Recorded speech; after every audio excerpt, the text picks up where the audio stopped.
esu Adomas iš Priešmančių pagrindinės mokyklos. Taip, man labai patiko šiandienos žaismingas ir įdomus darbas, bandysiu tai taikyti savo mokykloje. Ar nebijot pasipriešinimo mokytojų, kad jie...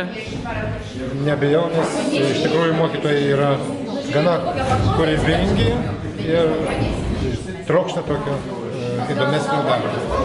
Rimas Šiluvos vidurinė mokykla, rektorius, šiaip esu nustebintas vaikų laisvumu, mokytojų, mokinių santykiais, kūrybiškumu. Tai mane stebina.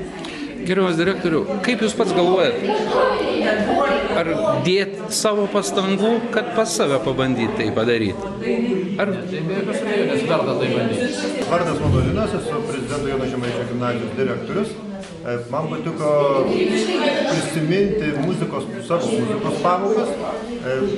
Patiko toks supratimas, kad muzika irgi labai rimtas dalykas, kuriame reikalingas ir skaičiavimas, ir kartais mokykloje kai kurie dalykai yra rimti ir nerimti.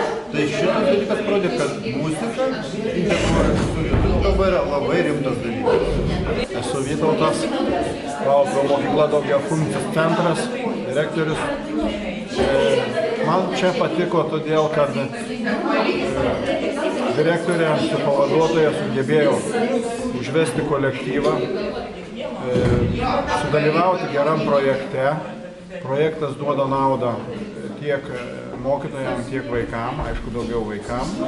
Ir vaikai noriai dirba, matosi visų lygių vaikai, tiesiog dalyvavo veikloje ir pasiekė tam tikrų rezultatų. Šios mokyklos direktorė, šiandieną man patiko matyti galutinį rezultatą dviejų pamokų. Džiaugiuosi, kad pastangos tiek tyrėjų, tiek mokytojų pasiekė rezultatą tokio, kokio tikėjosi, kokio jie norėjo.